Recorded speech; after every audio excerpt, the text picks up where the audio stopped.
94 Rocks, Jay-Z backstage, and I'm hanging out with a couple of the guys from the band Return to Dust. And I've got Matty and I've got Graham. Guys, thanks so much for joining me. Hello, you're very welcome. Hey, you're in Minnesota. You're out on tour right now with Mammoth and also Miles Kennedy. Let's start with you, Matty. How's it been in the first couple of weeks of this tour? Pretty good. I mean, every show's been packed, and we've been doing a lot of touring this year, and this is just it's been relatively kind of the same, just hitting the same cities, hitting the same places, just playing our music. We're feeling really good and tight. And speaking of your music, at least for 94 Rocks listeners, the first time we ever found out about your band was your song Belly Up. And is that kind of the song that really maybe put you over the edge on rock radio so started people knew who Return to Dust was? Yeah, for the most part. How the success of that song, how has that helped propel you into tours like this that you're out on now, and especially being an opener for two very, of course, a legend in Miles Kennedy, and then a guy in Wolfgang, which obviously has an amazing family, and he's becoming a huge star himself. What's that like to be with those guys and kind of learn from those guys, Matty? Yeah, I mean, so we started out as a garage band pretty much, and we wrote Belly Up in our garage and started posting clips of it online, and one of them just went crazy, and that was our initial fan base. We had no idea what it meant to be like a big rock star band or anything like that, but it led to a couple tours and some just like label interest, management interest, that kind of stuff. And we've just been learning all we can from these tours, from these really experienced people. We went on tour with Breaking Benjamin, 3 Days Grace, and we went on tour with Billy Corgan. We went out with Chevelle. Like, all of these bands have taught us something different and something good, something that we could learn from. And you guys are out of the LA scene, right? Yes, correct. Okay, well, we were originally from Texas. Okay. But we moved to LA about 6 years ago, and so we were part of the rock scene for a little bit, yeah. But it's mostly like house shows, punk shows, like that kind of stuff. What made you move from Texas? Because obviously Texas has got great rock down there. Well, yes. It was really, I guess, the opportunity value of us. I guess you would say the locational value of us, just being, in the most dense, one of the most dense cities in the United States, both with music artists and with people and cultures and stuff. It was a very inspiring place to move. We grew up in Texas our entire lives, and it was like kind of like it was a little stagnant feeling staying there, and so like a breath of fresh air, a new atmosphere, new people, all this, it like really helped form the genesis of the band. And not to mention, we also have a producer out there named Jim, who was our kind of initial reason for moving out there. His assistant is our buddy Ryan, who we went to like high school, middle school with in Texas, and moved out there first, and we kind of followed suit. Yeah. Very cool. How about influences for you guys growing up? Obviously, you're a little younger band. So what were some of the influences that you guys, Graham, had? Sure.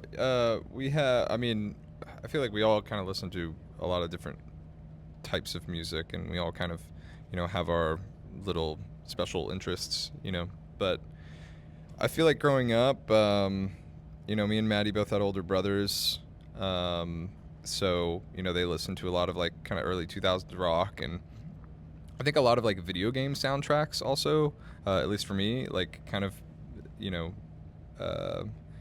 influenced my music taste, like all the Tony Hawk games and Guitar Hero and like all of that stuff, because it just gives you a whole breadth of rock music, from all the way back from like, the 60s and 70s to the 90s and early 2000s. So, and yeah, it was like, I feel like we were mostly just into kind of like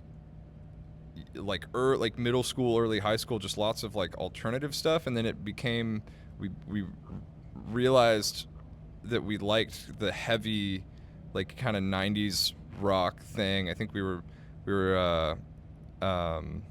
when we first visited our buddy in California, like Matty mentioned, on our way back to Texas after that week, we had put on Alice in Chains' Dirt. And I think the first song was Rain When I Die, when we were listening to, and it was just like hugely inspiring, and we kind of just did a deep dive after that and started listening to bands like Queens of the Stone Age and System of a Down, Deftones, Stone Temple Pilots, like all of the 90s stuff, and we just kind of fell in love. So yeah. And you've kind of based your sound somewhat around that. Is that kind of how that you're at least the first few songs that I've kind of heard? Yeah, I don't think it's like we didn't really like base it off of that. I just think that's kind of how it just came about. Like we just fell in love with that, and we realized we wanted to be a band and we wanted to make music, and I think that those just kind of showed their colors organically. You know what I mean? I hear you. What is, I guess, your goals of this band, Matty? I mean, what are you wanting to do with this band? There's some bands that just, hey, we just want to play for fun and get out there with some people, and we're happy with that. Other bands are like, hey, we want to fill arenas one day in that. I mean, you guys are pretty young yet, so what I guess is your aspirations? What do you want to do? What are your goals? Yeah, I mean, I think about the bands that inspired me to be the best musician that I can, like Black Sabbath, Queens of the Stone Age, Alice in Chains, all these highly influential bands and artists, and I just want to do the same for other people, and I want to do it to the level at that. I think it's the highest level of musicality and artistry, and I want to be on that level. And those bands, they connect to a lot of people, and they are just wildly influential. So I want to inspire kids that are young. I want to just carry the torch in the best way as possible. I want to serve the music as best as I can. Your song Bored came out a while back, and it's on the charts. It's in the top 20. It's in the top 15. And for being a young band, that's pretty incredible for where you're at, as being around bands like Shine Downs, the Hailstorms, the Five Finger Death Punches, to be put yourself in that. Has that sunk in yet, that you guys are getting that kind of airplay on rock radio? It hasn't sunk in yet. Yeah, I don't know. It's hard to say, because I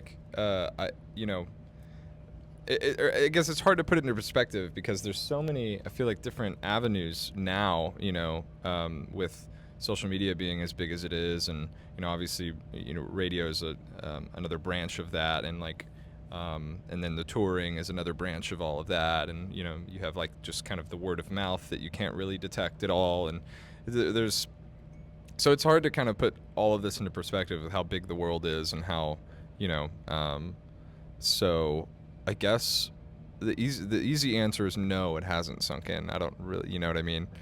But we do see, like Matty was just telling me, we got like an email recently of just like this high school band that I guess they have like a talent show going on or something, and they learned our song Belly Up and played it on their talent show, which is a whole band. Someone in the band convinced the other band members to play our song, and they all dug it, and that's pretty cool. That's what we aim to do, like that's, get in a garage and play those fucking instruments, you know what I mean? And jam, and yeah.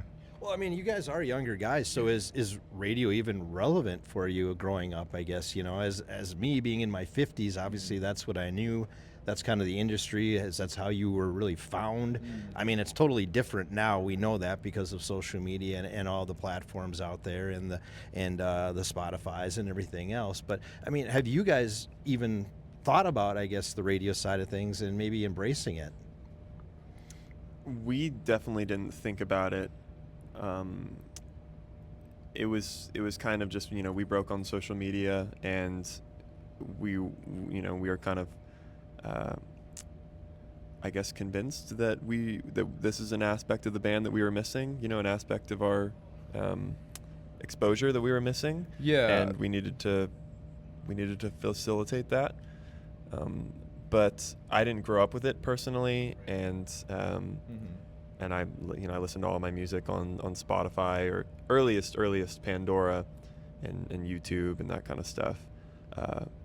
So yeah, it was definitely a little interesting to me when it was like, we got to put a bunch of eggs in this basket, and see what it does. So yeah. Well, I don't know if you've gotten maybe anything from Billboard or anybody yet, but at some point you might be getting a plaque and you'll be looking at it like, okay, what's this for? But it's for being on radio, and that's what a lot of these artists, a lot of the older artists, really not necessarily achieve, but it's kind of feather in their cap, let's just say. So that might be something coming your way, and I tell you what. The way the song is doing, it has a chance maybe to get to top 10 here before the end of the year. So that might be, maybe doesn't mean much to you guys per se, but I think as a young up-and-coming band, programmers like me see that, and it'll make me right away the next time you have a new song out, we'll go, oh, yeah, I remember that one. Let's listen to this one. And it makes me want to play that more rather than maybe a band you haven't got that far up. So kudos to you and congratulations on that. Thank you, man. Thank you. Thank you for giving your opinion on that. Yeah. Absolutely. Hey, I know we got to get going because you got a show coming up, but what is the future for you guys here in 2026? We're wrapping up this tour here in 2025. You got a song that's getting close to top 10 on rock radio, so there's definitely going to be things that are going to start opening up. I know some doors are probably opening up. People are starting to knock down your doors and ask you for things and that. You're probably going, I don't know what we're going to do or what, but do you have some ideas on what you're going to, I guess, push in 2026? Maybe some new songs, obviously, some touring, some festivals. What can you tell us about? It's going to be a big year. Yeah, we're going to Europe next summer.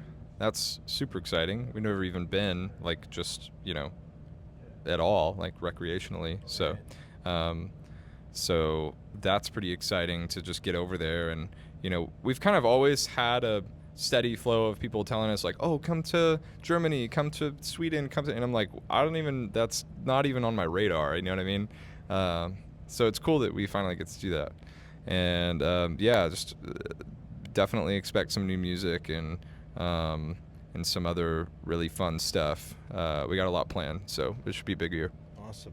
Any final comments for you, Matty? About the future of 2026 for the band Return to Dust?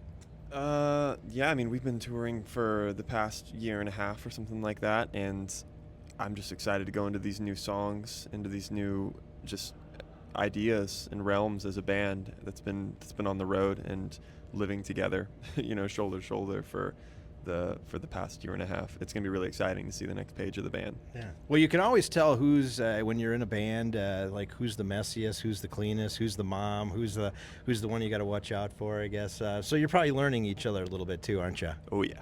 Oh, we've learned. We've learned already. Who drives the bus? Stefan, our tour manager, Okay. Mainly. We all kind of do, but mainly him. Gotcha. And then maybe it's just a van right now, but hopefully you get up to a bus, right? That's the future. We'll get there. Yeah. You'll get there. Guys, thanks so much for taking a few minutes out of your time before you play today. I'm looking forward to seeing you play. We love your song once again, Bored on our airwaves, and we wish you the best of luck to get that to the top 10.